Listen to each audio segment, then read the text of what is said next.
بسم اللہ الرحمن الرحیم۔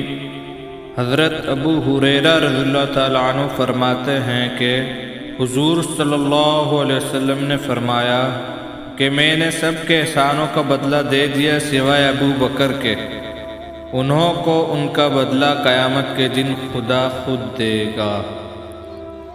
حضرت ابو ہریرہ رضی اللہ تعالیٰ عنہ فرماتے ہیں کہ حضور صلی اللہ علیہ وسلم نے فرمایا کہ اے ابو بکر، میری امت میں سب سے پہلے تو ہی جنت میں داخل ہوگا۔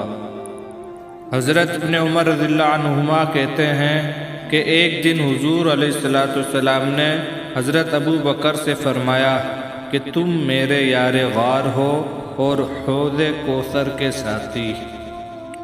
حضرت عائشہ رضی اللہ تعالیٰ عنہ فرماتی ہیں کہ حضور صلی اللہ علیہ وسلم نے فرمایا کہ کسی کے لیے مناسب نہیں کہ ابو بکر کے ہوتے ہوئے کوئی امام بنے۔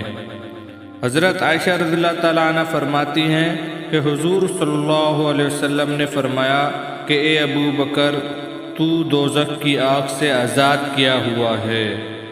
حضرت عمر رضی اللہ تعالیٰ عنہ فرماتے ہیں کہ ابو بکر ہمارے سردار ہیں اور ہم میں حضور صلی اللہ علیہ وسلم کے زیادہ محبوب ہیں۔ محمد بن انفیہ کہتے ہیں کہ میں نے اپنے والد حضرت علی سے دریافت کیا کہ حضور علیہ السلام کے بعد سب سے افضل کون ہے؟ انہوں نے بتایا کہ ابو بکر۔